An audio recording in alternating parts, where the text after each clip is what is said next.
comunidad de posgrado UCSC supera los 1.200 estudiantes regulares y ya cuenta con más de 1.300 evaluados al día de hoy, una red de apoyo valiosa.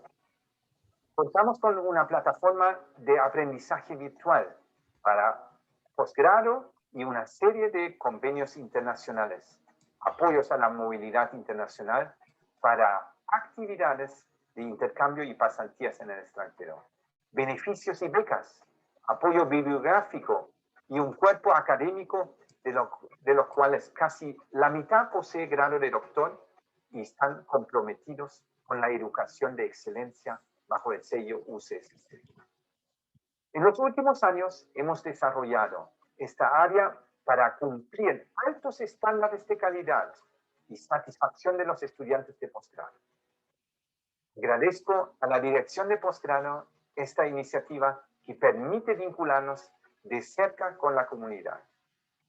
Y extiendo un afectuoso saludo a quienes nos acompañan de manera virtual, a quienes son parte de esta casa de estudios y también a los que pronto pasarán a ser. Los esperamos en la UCSC. El posgrado UCSC ha estado en permanente crecimiento, comprometido con el desarrollo profesional y académico, lo que se ha demostrado a través de la apertura de 5 nuevos programas y la renovación de 6 magíster para la oferta 2021. El posgrado UCSC ha destacado por los avances de sus programas, teniendo en la actualidad el 80% de sus programas académicos acreditados. En la Semana del Posgrado UCSC queremos ser un aporte en la generación de conocimiento que apunte al crecimiento y desarrollo social, invitando a la comunidad en general no solo a conocer el posgrado UCSC, sino que a acercarlos a la ciencia y a la investigación. El año 2020 trajo muchos desafíos para nuestros posgrados UCSC debido a la pandemia COVID-19. Dentro de estos desafíos, hemos tenido que adaptar la modalidad de dictación de nuestros programas, que hoy en día están todos en modalidad 100% remota. Esto, por supuesto, ha traído consigo la necesidad de ampliar los beneficios para nuestros estudiantes, ante lo cual hemos diseñado un nuevo sistema de becas de conectividad que ha permitido que todos nuestros estudiantes tengan acceso a Internet y puedan participar de sus clases. Estos beneficios y la modalidad de dictación remota se mantendrán durante el 2021, puesto que nuestro principal objetivo es velar por la seguridad de nuestros estudiantes. Esta semana del posgrado que hemos preparado con mucho cariño para todos ustedes también será en modalidad remota, por lo que los invitamos a participar de ella y conocer nuestros programas para que evalúen pertenecer a la UCSC en este año 2021.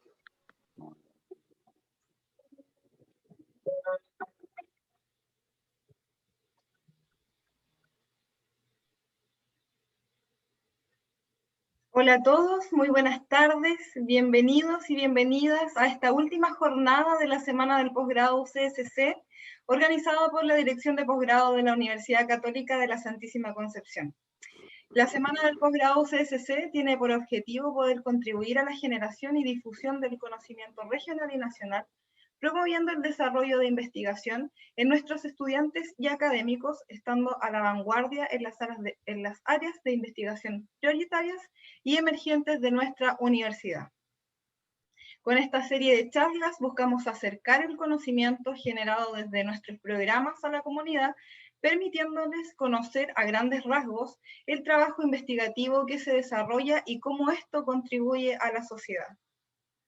El posgrado UCSC ha estado en permanente crecimiento, comprometido con el desarrollo profesional y académico, adaptándose a las necesidades que el mundo laboral plantea, lo que se ha demostrado a través de la apertura de 4 programas nuevos y la renovación de 5 magíster para la oferta 2021. Durante estas jornadas, con la colaboración de nuestros académicos, hemos estado presentando 11 talleres diferentes vinculados a las áreas de la ciencia, educación, derecho, ingeniería, medicina y ciencias económicas y administrativas. Esta tarde vamos a reunirnos y para dejar evidencia de esta actividad les solicito puedan encender sus cámaras, quienes puedan, para poder dejar un registro en nuestras redes sociales. Nos pueden buscar como Posgrados UCSC. Voy a esperar unos minutos para esperar a quienes están encendiendo sus cámaras.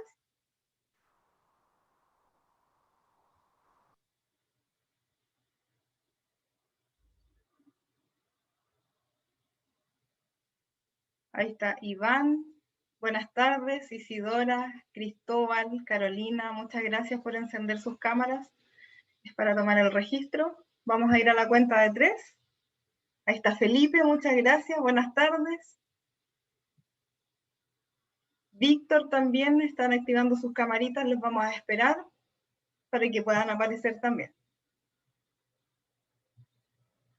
Ahí está entonces, a la cuenta de 3 vamos a tomar registro. Valentina, si me puedes ayudar. 1, 2, ahí está Lilia. 1, 2 y 3. Muchísimas gracias.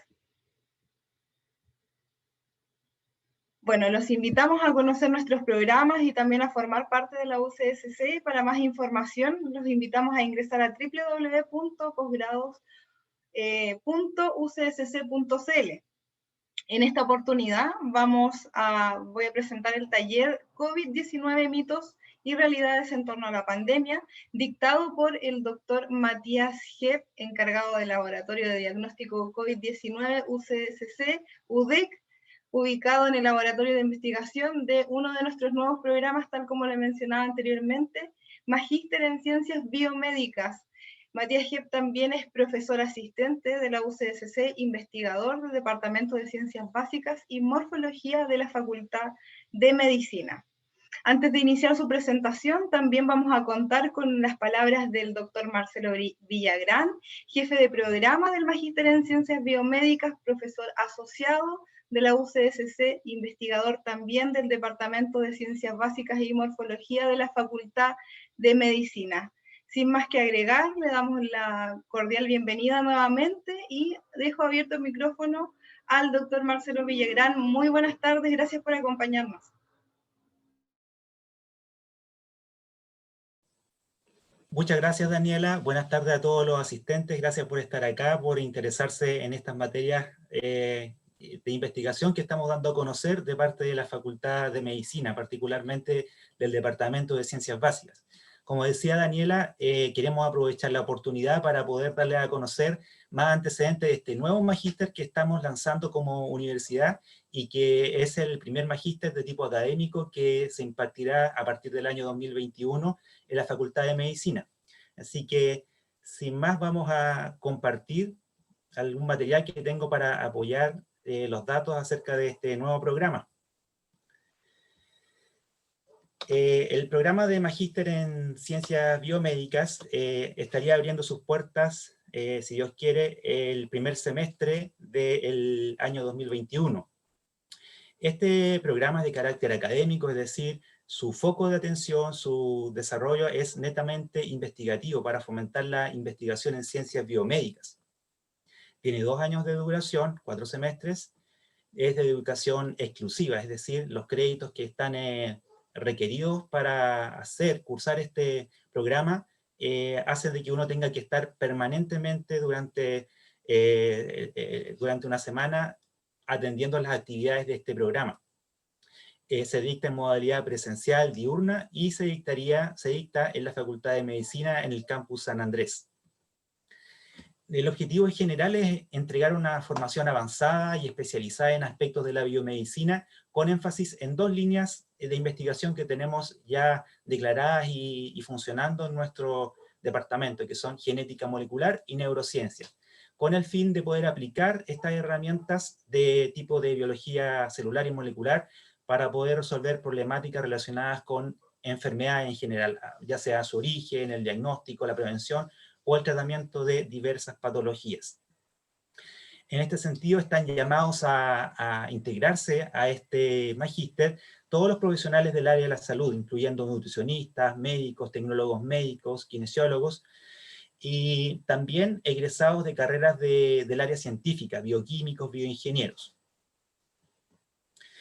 ¿Cuáles son los elementos que nosotros nos identifican como programa? Un sello valórico distintivo de la UCSC que nos lleva, por ejemplo, a tener iniciativas, involucrarnos en iniciativas como, por ejemplo, el diagnóstico de COVID que estamos desarrollando y liderado por el doctor Matías Jepp, que les va a contar a continuación más acerca de eso.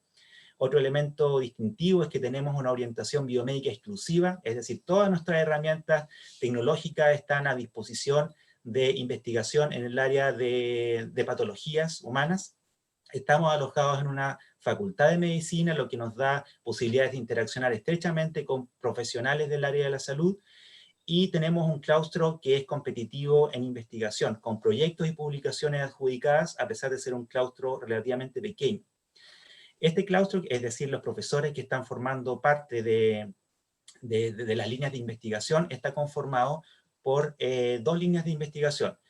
Una de ellas es la línea de investigación en neurociencias, en la cual participan los doctores Pía Vidal y el doctor Ariel Ávila. Ambos son doctorados en la Universidad de Liège y de Hasselt en Bélgica, y desarrollan proyectos que tienen las siguientes temáticas: enfermedades mentales, desarrollo cerebral, adicciones, regeneración nerviosa, comportamiento animal y neuroinmunología. Para ello han tenido que montar en los laboratorios de nuestra universidad técnicas bien complejas para poder llevar a cabo este tipo de investigación. Por ejemplo, técnicas de microscopía confocal, cultivo de células madres pluripotentes inducidas, que son técnicas de vanguardia a nivel mundial. Y por otro lado, nuestra segunda línea de investigación es la de genética molecular, en la cual participamos la doctora Lorena Mardones, el doctor Matías Gier, que nos va a contar en su charla, ¿no es cierto?, la experiencia que ha tenido en coronavirus, y que les habla Marcelo Villagrán, todos doctorados en ciencias biológicas, área de biología molecular y celular de la Universidad de Concepción. En nuestros proyectos hemos desarrollado temáticas acerca de epigenética, regulación transcripcional, antioxidantes y estrés oxidativo, inmunoterapia en cáncer, nutrigenómica, diabetes y obesidad, habiendo desarrollado para ello algunas técnicas de vanguardia, por ejemplo, la edición de genomas por CRISPR.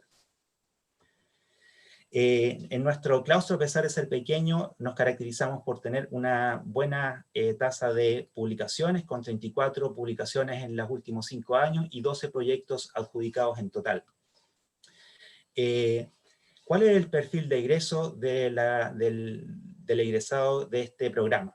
Nuestro graduado va a tener un amplio dominio de técnicas de biología celular y molecular para poder habilitar a este graduado a investigar aspectos etiológicos, preventivos, diagnósticos o terapéuticos de enfermedades crónicas no transmisibles, y esto obviamente con nuestro sello que nos caracteriza de tener un compromiso social permanente para, ¿no es cierto?, involucrarnos con la sociedad y ser un aporte significativo.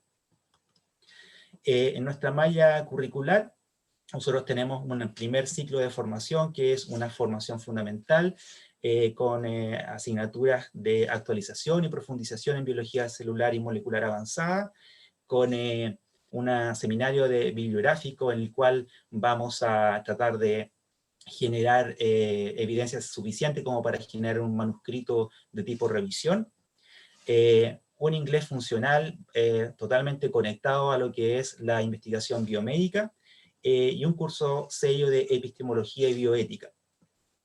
En nuestro segundo semestre vamos a tener, ¿no es cierto?, ya conocidas las líneas de investigación que se van a desarrollar en el magíster, de manera que vamos a comenzar eligiendo cuál es la temática en la cual vamos a desarrollar nuestra investigación. Y posteriormente vamos a tomar cursos de profundización en nuestra línea de investigación, incluyendo una asignatura de biomedicina celular y molecular, una asignatura de gestión de datos para la biomedicina, el proyecto de tesis, y un electivo de profundización en alguna de las líneas de investigación que tenemos habilitadas en nuestro magíster. El tercer semestre ya el estudiante está en condiciones de insertarse en un grupo de investigación para desarrollar su tesis bajo la guía y supervisión de un tutor, donde tendrá que optimizar primeramente las técnicas de laboratorio que le van a permitir realizar investigación, registrar la data y resolver en el fondo una pregunta de investigación basada en la biomedicina. Simultáneamente vamos a tener un componente importante de capacitación de los estudiantes a través de una asignatura que es herramientas para la comunicación de la ciencia, donde vamos a tener herramientas de diseño gráfico para poder comunicar nuestros resultados de manera lo más eficaz posible. Y en nuestro último y cuarto semestre vamos a terminar nuestra investigación de tesis y vamos a elaborar un manuscrito con nuestros resultados para poder publicarlo. Finalmente contarles de que tenemos a disposición de los postulantes becas internas que van a ser concursables, 4 becas de arancel completo y 2 becas de manutención, además de los beneficios que tradicionalmente ofrece nuestra universidad para exalumnos, como un 25% de descuento y un descuento por pago del arancel completo al momento de la matrícula. Finalmente, para quienes requieran más antecedentes, les dejo mi correo, lo voy a escribir en el chat una vez que comience la presentación del doctor Matías Gieb. Y sin más que agregar, los dejo con la charla de Matías, ¿no es cierto?, donde queda demostrado, ¿no es cierto?, nuestro compromiso con la sociedad en el hecho de que hemos puesto la tecnología que hemos desarrollado al interior de las líneas de investigación para poder hacer frente a esta pandemia.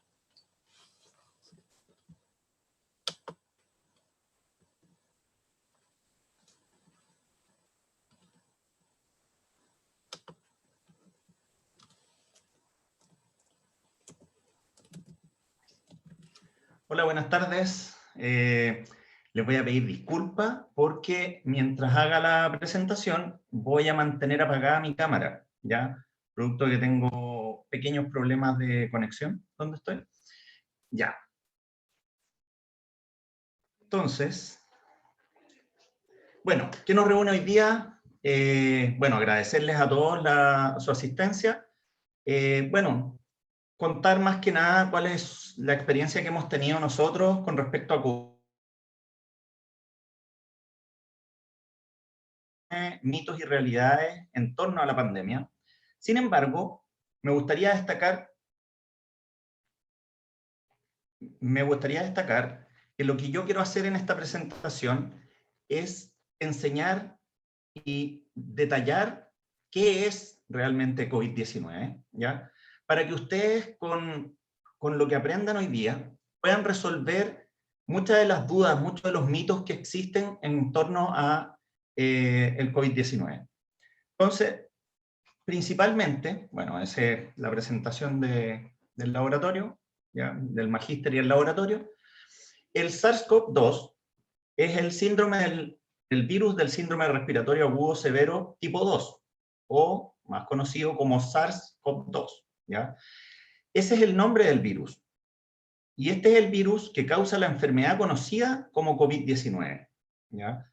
Taxonómicamente, este virus pertenece a la familia de coronaviridae, ¿ya? Lo cual pertenece a los coronavirus, ¿ya? Y los coronavirus de importancia médica, conocidos hasta hoy, son solo 7. Sin embargo, de este tipo de virus existen muchos a nivel mundial, ¿ya? Ecoepidemiológicamente se clasifican en 2 grupos: coronavirus adquiridos en la comunidad, ¿ya? Y también coronavirus zoonóticos, que son adquiridos a partir de animales. Hay una clasificación con respecto a los coronavirus de importancia en la salud humana, ¿ya? Dentro de los cuales hay unos que son adquiridos en la comunidad, que presentan o se asocian con enfermedades respiratorias leves. Sin embargo, los que tienen un origen zoonótico presentan o están asociados con una enfermedad respiratoria grave. Dentro de los cuales hay 3 virus que son conocidos mundialmente. Uno es el SARS, ¿ya? Otro es conocido como MERS, y tenemos finalmente el COVID-19 o SARS-CoV-2. Estos virus, estos tres tipos de virus que son zoonóticos, ¿ya? Que son el SARS, el MERS y el COVID-19, son muy similares en todas sus características. Sin embargo, hay una característica que es bien particular del COVID-19, ¿ya? En realidad son 2. Una es la baja letalidad que tiene este virus en comparación con los otros 2, y lo otro es que presenta un pequeño aumento en el número reproductivo que tiene, o sea, cuántas personas puede infectar. Y eso va de la mano con lo que nosotros conocemos hoy en día, es un virus muy infectivo. Y esto también va de la mano con respecto al número de países o regiones que ha afectado. Si ustedes se dan cuenta, el SARS afectó solamente 19 países, o sea, 29 países. El MERS afectó 26 países. Y el COVID-19, hasta abril de este año, que es la data que yo les estoy presentando, ya había afectado 185 países. ¿Ya? Todos tienen similares características en el resto de los puntos. ¿Ya? Este virus, además, es un virus que filogenéticamente, ¿eso qué quiere decir? Dentro de una familia de virus, ¿ya? Pertenece o está asociado a beta coronavirus. Y este beta coronavirus pertenece a familias de coronavirus que tienen un origen desde murciélagos. Y es por eso que lo que se dice es que este virus procede o proviene de un murciélago. Todos sabemos que este es un virus, ¿cierto?, que tuvo su primera aparición en Wuhan, una ciudad china, específicamente en el mercado de especies marinas que tiene Wuhan, y resulta que en ese mismo mercado, además de vender especies marinas, también venden especies silvestres, especies exóticas.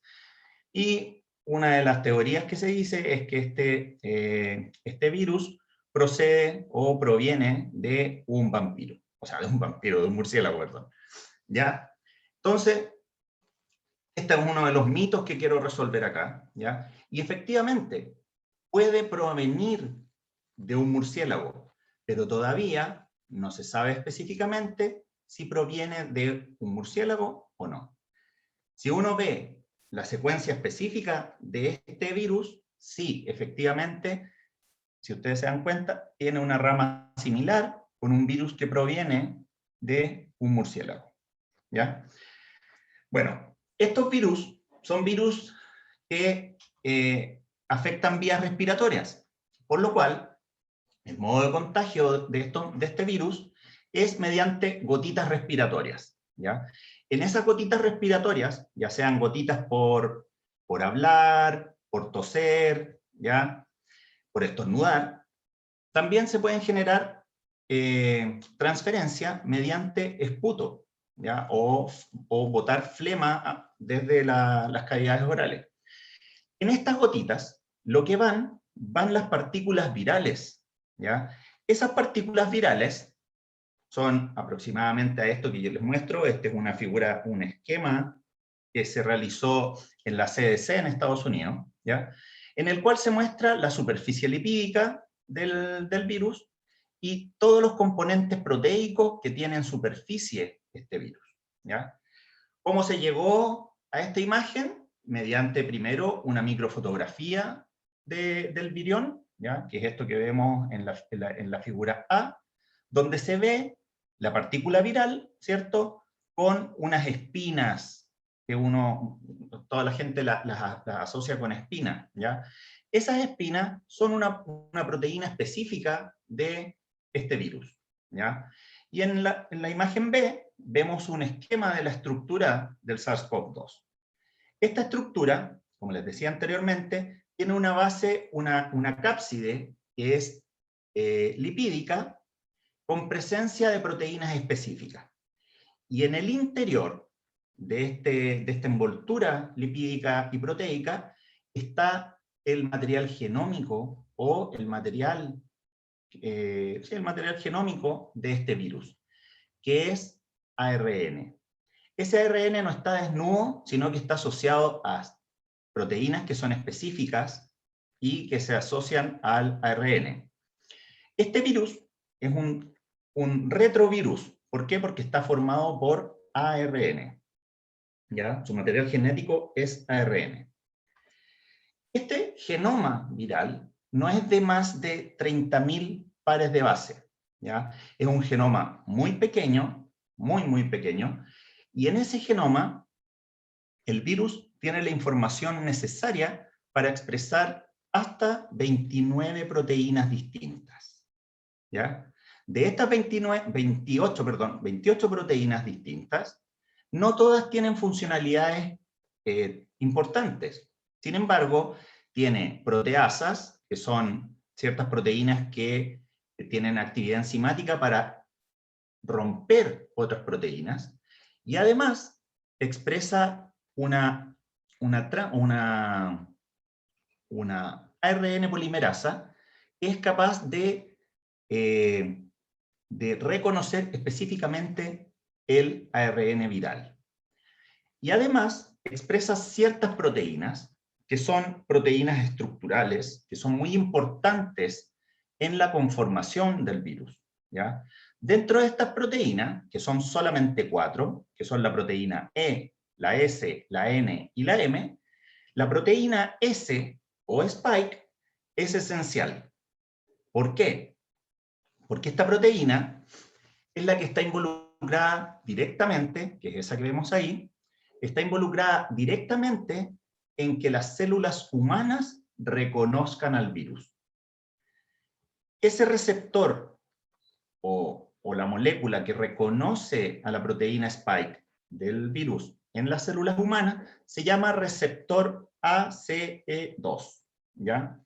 Ese receptor es capaz de reconocer estos, bueno, aquí está, obviamente, es un esquema didáctico, es capaz de reconocer a estas células, a estas proteínas de spike, las ancla a la membrana, este receptor está en la membrana de las células humanas, y es capaz de fusionar el virus con la membrana celular, ¿ya? Esto lo hace de esta forma, ¿cierto? Genera la asociación, ¿cierto?, del virus con el receptor. Eso finalmente termina introduciendo al virus dentro de la célula, ¿ya? Este es el espacio, lo que vemos en celeste, es el espacio intracelular o citoplasma. Entonces, ingresa el virus, este virus se degrada su membrana y libera el material genético, que en este caso es ARN. Ese ARN viral tiene dos vías. Una es replicarse para producir más virus y también transcribirse para poder generar los ARN mensajeros necesarios para expresar finalmente las proteínas que necesita el virus para volver a ensamblarse. Entonces, el virus se replica dentro de la célula, se multiplica, por decirlo de una forma más coloquial, y al multiplicarse, este virus dentro de la célula va a terminar siendo exocitado y va a salir nuevamente a infectar otras células, ¿ya? Todo este proceso no ocurre en cualquier célula, ¿ya?, sino que principalmente en células de las vías respiratorias, ¿ya? Por ejemplo, neumocitos, macrófagos alveolares y en la mucosa de la cavidad nasal. ¿Qué es lo que se sabe con respecto a cómo se infectan o cuál es la cantidad de virus que es capaz de infectar estas células? Lo que se sabe es que dependiendo de la muestra que se tome, es que podemos tener más de 10.000 ARNs presentes en una muestra de estos tejidos, ¿ya? Entonces, a nosotros nos infecta una célula, pero un virus, pero ese virus se puede replicar tanto que llega a generar enormes cantidades, ¿ya?, de virus. Y eso obviamente es lo peligroso. Y principalmente eso ocurre ¿por qué? Porque en estas células tenemos el receptor ACE2, ¿ya? Y eso permite que el virus pueda ser reconocido por estas células y obviamente al ser reconocido, infecta esas células, ¿ya? Entonces, ¿qué es lo que hace el virus en estas células? Bueno, este es un esquema del proceso inflamatorio que produce el SARS-CoV-2. Y estos procesos inflamatorios pueden ser ya sea en epitelio pulmonar, que es lo que vemos en la parte superior de la imagen, o en epitelio intestinal, que es lo que vemos en la parte inferior de la imagen. En ambos casos, lo que va a generar este virus, esta infección viral, es activar o generar una respuesta inmune, ¿ya?, activando distintas citoquinas, ¿ya?, eso va a generar la activación de ciertos componentes del sistema inmune, y si estamos en un ambiente perfecto, ¿qué es lo que va a ocurrir? Ese sistema inmune va a atacar al virus, lo va a combatir, ¿cierto? Va a activar ciertas citoquinas, y esas citoquinas van a permitir que el virus muera, el virus se vaya, ¿ya? Sin embargo, ¿cuál es el problema que existe con este virus? Es que el hospedador o el huésped, el paciente, va a presentar muchas veces factores de riesgo, como la edad, fumador, diabetes, consumir glucocorticoides, ser hipertenso, etcétera, etcétera.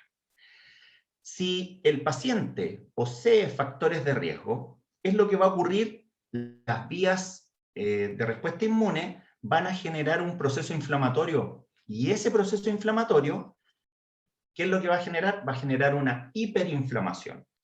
Yo esto se los digo solamente a nivel pulmonar, ¿ya? Lo mismo puede estar ocurriendo a nivel de vaso sanguíneo. El sistema cardiovascular también se puede ver afectado por estos procesos inflamatorios. Y es por esto principalmente que es esencial generar la detección de este virus. Pero es difícil detectarlo. ¿Por qué?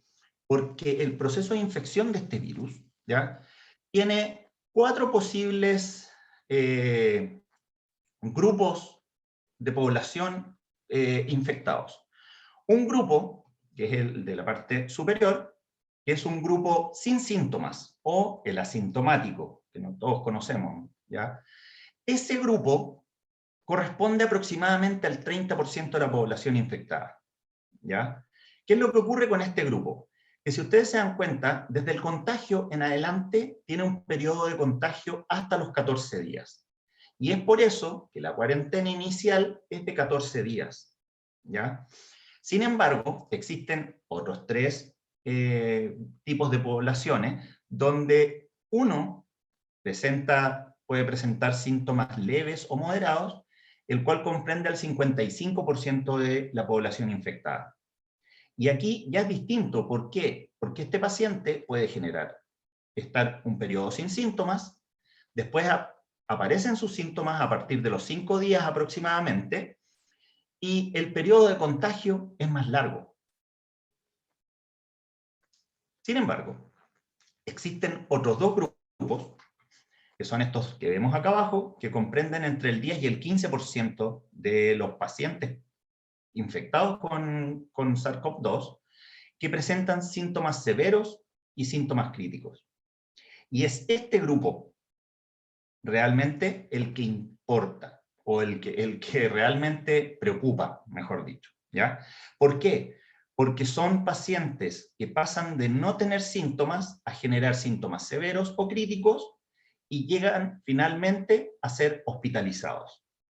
Si a estos pacientes se les diagnostica tarde, por lo general van a estar llevando a la muerte. Y son estos 2 grupos, ¿ya?, los que generan el porcentaje de muerte, ¿ya? Son los que generan la mayor cantidad de las muertes están asociadas a estas poblaciones. Y por eso es que el porcentaje de fallecimientos a causa de esta enfermedad es tan bajo, ¿ya? Porque principalmente es apenas el 15% de la población total, y solamente un 50-60% de ellos pueden llegar a desarrollar la letalidad del virus, ¿ya? Pero eso está dado por procesos inflamatorios, ¿ya?, o procesos que son ajenos realmente al paciente, sino que es a una enfermedad que el paciente ya trae consigo, ¿ya? Entonces, yo les vuelvo a recalcar, lo importante en todos estos casos es el diagnóstico, ¿ya? Y las pruebas diagnósticas para COVID-19, que es en realidad en lo que yo más expertise tengo en esta área, está basado en dos puntos principales. Uno es la detección del virus como tal, y la otra es la detección de la respuesta inmune a la exposición viral, ¿ya? Para la detección del virus, tenemos dos técnicas. Uno es mediante la detección del ARN viral, que es el genoma del virus, ¿cierto? Y lo otro es mediante la detección de los antígenos virales. Y ahí, ¿quién es importante? Por ejemplo, la proteína Spike, ¿ya? La proteína S es esencial, ¿por qué? Porque es una proteína que está en la membrana del virus, por ende, uno puede detectarla mediante la utilización de anticuerpos específicos, ¿ya? ¿Cuáles son las muestras que se utilizan para este tipo de detecciones? Nasofaringia, que es la clásica, la torulita que meten por la nariz, ¿cierto? El esputo, que es un tipo de flema, ¿ya? O también el lavado alveolar. Y actualmente se habla también de la técnica o la toma de muestra de saliva, pero tiene que ser saliva, no mezcla de esputo con saliva, tiene que ser netamente saliva, ¿ya? ¿Qué es lo que se puede hacer con estas muestras? RT-PCR para detectar el ARN viral, ¿ya? Y también con estas mismas muestras se pueden hacer pruebas antígenas, ¿ya? Estas pruebas antígenas son lo que se conoce como detección rápida. Y por el otro lado, como les decía, la detección de la respuesta inmune, ¿qué es lo que busca? Busca anticuerpos en sangre que pueda poseer una persona que estuvo expuesta a el virus, ¿ya? ¿Cuál es la muestra que se toma acá entonces? Sangre, porque yo necesito saber si tengo anticuerpos en sangre. Esos anticuerpos los va a haber generado el sistema inmune del paciente posterior a la infección, ¿ya? Y eso también son pruebas rápidas y se consideran como pruebas serológicas, ¿ya? Entonces, ¿qué es lo que detecta cada una de estas pruebas? El RT-PCR detecta al material genético, que en este caso es ARN, ¿cierto? La detección de anticuerpos, que detecta el anticuerpo que genera la infección viral, ¿ya? Y también tenemos la detección de antígenos, que lo que detecta es una proteína específica del virus. Entonces, vamos a partir con el RT-PCR, es principalmente una técnica que nos permite amplificar las pocas copias de ARN viral que tengamos que tenga un paciente, ¿ya? Entonces, primero hay que hacer una extracción del ARN, uno toma la muestra, ¿cierto? Extrae el ARN, voy a purificar el genoma viral, y después realizo algo que se conoce como transcripción reversa. Tengo que convertir este ARN en ADN. Convierto entonces las copias de genoma viral en una hebra de ADN. Ese ADN yo lo voy a utilizar para una técnica que se llama PCR, que es la reacción en cadena de la polimerasa, pero con una Q adelante, o también le podría haber escrito RT en minúscula, que hace referencia a real time. ¿Qué significa eso? Es que yo puedo hacer la detección de la reacción en cadena de la polimerasa en tiempo real, ir midiendo punto por punto cómo va amplificando esto, ¿ya? ¿Y a qué me refiero con amplificación? Es pasar de una copia, por ejemplo, a todas estas que tenemos acá. Cada una de estas amplificaciones me va a ir generando fluorescencia en la muestra.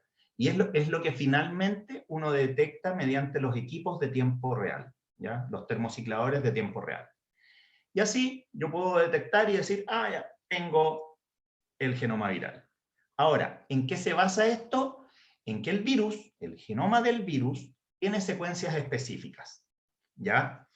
Acá, por ejemplo, este es un ejemplo didáctico de la secuencia, por ejemplo, del genoma del virus de Wuhan, ¿ya? Y de otro SARS-CoV. ¿Y qué es lo que ocurre? Que hay secuencias que son específicas de uno de estos virus, ¿ya? Y yo esa secuencia la utilizo para hacer partidores específicos que reconozcan esa secuencia. Y así yo la puedo utilizar para detectar el virus, ¿ya? ¿Por qué? Porque son específicas del genoma de ese virus, no de otro virus, ¿ya? Aquí, a modo de ejemplo, sale la secuencia del gen ORF1AB, que es ahí, el gen E y el gen N. ¿Qué es lo que ocurre? Esto es data tomada de la plataforma cop2.cl, donde se secuenciaron muestras de pacientes chilenos, ¿ya?, que han estado infectados con COVID-19, y se muestra cuál es la frecuencia o las variantes que pueden existir de este virus, ¿ya? Cada uno de estos palitos demuestra una frecuencia de mutación. ¿Qué quiere decir? Que en esas secuencias van a haber posibles cambios en la secuencia específica del genoma, ¿ya? Sin embargo, donde están dirigidos los partidores, que son esas de ahí, si ustedes se dan cuenta, el E no tiene variantes. Esta región del ORF1AB tampoco tiene errores, tampoco tiene variantes, pero miren esta secuencia acá, del gen N, sí presenta variantes en la población chilena. Y estoy hablando que aquí no hay, en el estudio hecho en Chile, todavía no llegan, no han secuenciado más de 500 muestras, ¿ya? Entonces, es pequeña la cantidad de muestras, pero demuestra que esas zonas que se están analizando, por lo menos en el gen ORF1AB y en el gen E, son buenos ejemplos porque tienen bajas tasas de mutación, ¿ya? Entonces, ese es con respecto a la RT-PCR. La detección por COVID-19, entonces, también yo les decía que se podía efectuar mediante detección de antígeno y detección de anticuerpo. La detección de antígeno consiste en esto. Algo súper básico, es una plataforma, ¿ya?, que contiene un anticuerpo pegado a ella, a esa plataforma, pegado a un anticuerpo, y ese anticuerpo es capaz de reconocer específicamente los antígenos o las proteínas que tiene el virus en superficie, ¿ya? Yo les hablaba de la proteína Spike porque es la más estudiada, ¿ya? Y después lo que se hace, una vez que el virus es reconocido por este anticuerpo, se utiliza otro anticuerpo que tiene un fluoróforo, ¿ya?, que permite detectarlo por fluorescencia, o algunas veces por luminiscencia, ¿ya?, o también cambiar el color. Ahí depende de la persona que lo diseña. Y es así, o muy parecido, cómo funciona la detección de los anticuerpos que genera la infección por SARS-CoV-2. Pero en este caso, lo que se utiliza es un virus sintético unido a una superficie, donde, por ejemplo, están ¿cómo se llama?, los antígenos, o un antígeno sintético unido a una superficie, y yo expongo esta superficie a una muestra de sangre, donde, ¿qué es lo que va a haber? Anticuerpos, ¿ya? Y así yo puedo detectar qué anticuerpo se está generando, qué anticuerpo está reconociendo esto, ¿ya? Y después tengo que utilizar un segundo anticuerpo para generar la marca de esta señal. Y es así, mediante estas dos sencillas diapositivas, que funcionan los test de detección COVID-19 rápidos, ¿ya? Son estos sachets, todos los hemos visto en algún lado, en las tiendas, de hecho se parecen también a los test de embarazo, ¿ya? ¿Qué es lo que hace la prueba serológica? Entonces, ¿qué es lo que hace? Es detectar si el paciente ha estado expuesto al virus, y lo que detecta son anticuerpos en sangre, ¿ya? En cambio, la prueba diagnóstica lo que hace es detectar si el paciente tiene el virus en ese momento, ¿ya? La diferencia entre la prueba serológica y la prueba diagnóstica es que uno es hecho con sangre, que es la serológica, y la diagnóstica se puede realizar con muestras de nasofaringea, ¿ya?, también con saliva. Este test rápido, el diagnóstico, una vez que da positivo, ¿qué es lo que hay que efectuar? Hay que realizar una PCR, ¿ya? ¿Cuál es el problema entre cada una de estas técnicas? Es principalmente los tiempos. Estas, como les decía, son técnicas rápidas, demoran entre 15 y 30 minutos. En cambio, la PCR, en promedio, toma entre 4 y 5 horas, ¿ya? Y también es importante destacar este punto, que no es menor. Los test diagnósticos existen de 3 tipos: PCR, el de antígeno, que se los acabo de explicar, y este que es bien particular, que se llama TMA, y está basado también en una reacción bien parecida a lo que es la PCR, ¿ya? Pero lo que detecta es una transcripción que se genera sobre el ARN viral, ¿ya? Y el problema que tiene principalmente es que es una técnica que todavía es cara y depende mucho del equipamiento presente en el país, ¿ya? Por ejemplo, la PCR, la ventaja que tiene es que cualquier persona que tenga un termociclador podría hacerla, ¿ya? El TMA necesita equipamiento específico, y ya hay varias clínicas que acá en Chile lo tienen. Otros puntos bien particulares es, obviamente, el precio de estas técnicas. Ya esta es una tabla que saqué de una base de datos europea. También el tiempo de cada una de estas pruebas: la PCR toma entre 3 y 5 horas, el antígeno solo 15 minutos, ¿ya? El TMA 2 horas, pero cuando vemos la sensibilidad y fiabilidad de estas muestras, vemos que el PCR es muy sensible y muy fiable, ¿ya? La prueba de antígeno tiene una baja sensibilidad y fiabilidad. ¿Por qué? Porque depende mucho de en qué minuto le tomamos la muestra al paciente, ¿ya? Y el TMA es, como les decía al comienzo, es muy parecido a la PCR, entonces tiene una alta sensibilidad y una alta fiabilidad. En el caso de los test serológicos, existen 2 tipos que en realidad están basados de la misma forma. El test rápido es este que se hace casi con la muestra del dedo, un poco de sangre del dedo y basta. Y hay otro que es un test ELISA, que ese es con una muestra de sangre más abundante, se manda a un laboratorio y hay que realizar un proceso más complejo que el test rápido, ¿ya? Los precios obviamente son un poco más bajos que las PCR, ¿ya? Y los tiempos, en el caso del test rápido serológico, bajísimo, 10 minutos, pero el test ELISA, que es mucho más fiable que el test rápido, tiene una duración aproximada de 48 horas, ¿ya? Y la sensibilidad, bueno, en el caso del test rápido serológico, es baja, muy baja, porque depende mucho de la cantidad de anticuerpos que haya generado el paciente.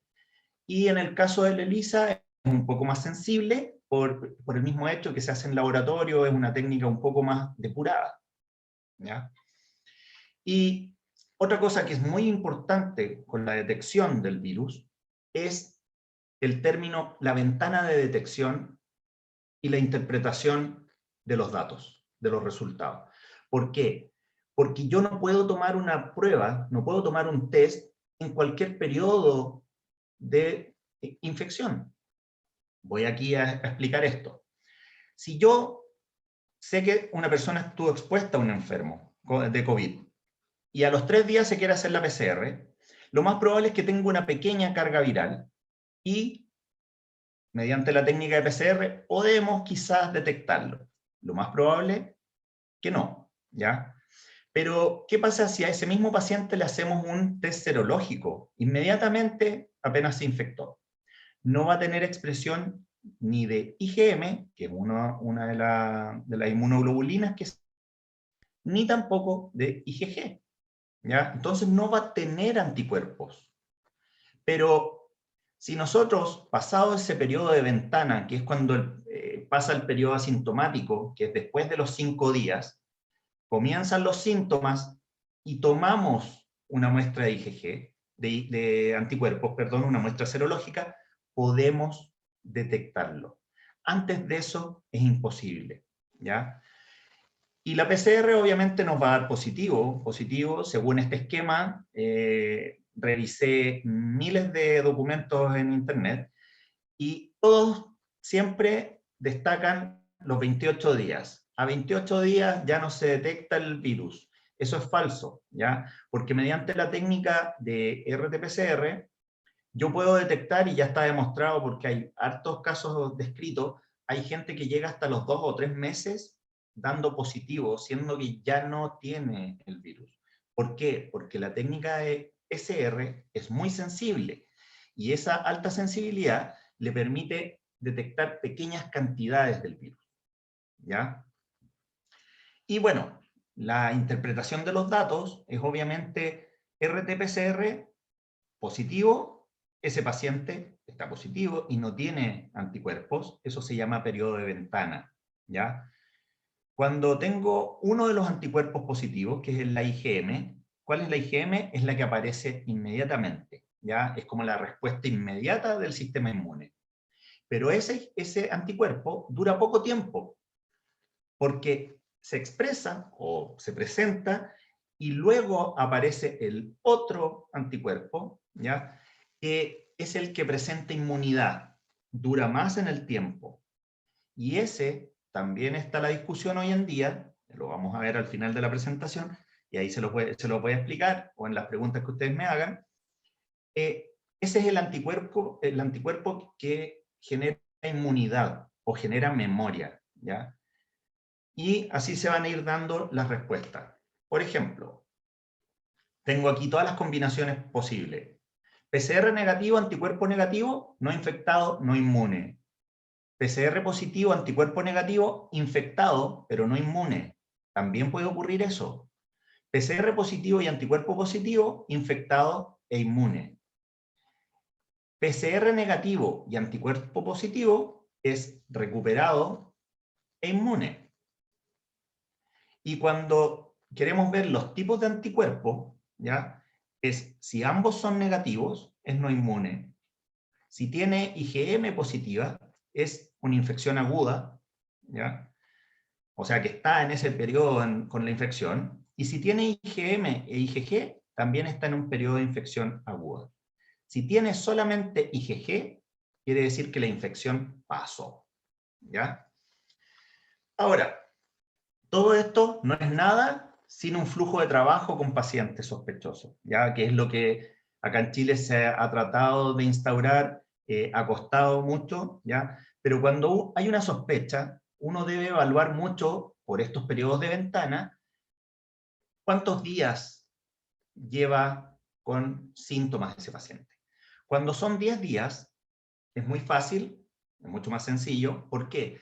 Porque es realizar la PCR y ver si da negativo o positivo. Si da positivo, es súper fácil, se confirma el caso y se ve un algoritmo terapéutico para ese paciente en particular, ¿cierto? Ahora, si es negativo, pero este paciente continúa con sospecha, por lo general, existen dos vías. Se le repite la PCR, ¿ya? Y el resultado puede dar negativo de nuevo o puede dar positivo. Si da negativo, se descarta el caso. Si sigue con síntomas, pero tiene una sospecha baja, no se le va a hacer nada y queda como negativo y se descarta, ¿ya? Ahora, si este paciente que se le repitió la PCR da positivo, pasa a lo mismo, algoritmo terapéutico y ver qué es lo que corresponde con ese paciente. Es súper fácil. Eso es hasta menos de 10 días. El asunto es cuando tenemos más de 10 días de infección. Es muy complejo porque hay personas que desarrollan síntomas tardíos, ¿ya? Y es por eso que es importante guardar la...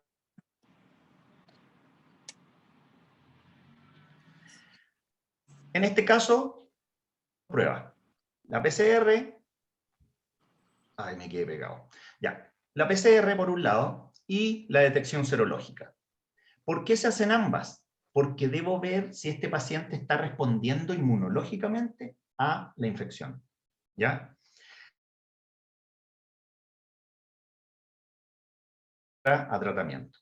El problema es cuando la PCR da negativa, pero tengo dos opciones. PCR negativa, anticuerpos negativos, ese se descarta. Pero en observación, ¿ya? Cuando la PCR es negativa y tengo los anticuerpos positivos, pasa a ser un caso probable. ese paciente tuvo la infección y ahora tiene inmunidad, ¿ya? Se deben evaluar en detalle los resultados serológicos y de ahí ver qué se va a tomar, si se va a tomar algún algoritmo terapéutico específico, y si hay síntomas, obviamente hay que pensar en que quizás una reinfección, no se sabe, ¿ya? Eso es lo que les quería comentar. Si ustedes se dan cuenta, pasé por todo lo que es el COVID, no me centré solamente en lo que yo hago, bueno, principalmente sí, pero les traté de explicar de todo. Quiero dar agradecimiento al Laboratorio de Diagnóstico COVID, UCSC, UDEC, que es parte de la red de laboratorios universitarios de nuestro país, a la BRIP, a la Vicerrectoría de Investigación y Posgrado de la U, al Departamento de Ciencias Básicas, específicamente al Laboratorio de Investigación en Ciencias Biomédicas, que es donde estoy en este minuto, a la ANID, el MinSal, y al financiamiento otorgado por la ANID mediante los fondos FICOP y el MinSal. Muchas gracias por su atención y queda abierto el conversatorio a ver si alguien tiene dudas. Y les dejo esto para que vayan pensando posibles opciones. Algunos mitos no resueltos directamente en el seminario, pero si se dan cuenta, todos fueron abarcados desde algún punto de vista, ¿ya? Muchas gracias por esta presentación al doctor Matías Giep. Dejamos abierta la instancia para que puedan empezar a hacer sus preguntas a través del chat, o quien quiera activar su micrófono para hacer directamente la consulta. ¿Hay dudas? No puede ser. Yo tengo una pregunta. Eric, ¿Ya? por favor. ¿Sí me escuchan? ¿Sí? Muchas gracias, Matías. Muy interesante la charla. Mi nombre es Gary Hinojosa, de la Facultad de Ciencias. Y quería preguntar por qué algunas personas no presentan síntomas. No sé si lo dijiste o no me quedó tan 100% claro. ¿Por qué la sintomatología no es...? Porque algunos lo presentan y otros no. Ya. Voy a prender mi cámara, se me había olvidado. Ya. Iván, eso es una duda que todo el mundo tiene, pero mira, principalmente se da por dos cosas. Todos tenemos receptores que son reconocidos por el virus, o que reconocen el virus en realidad.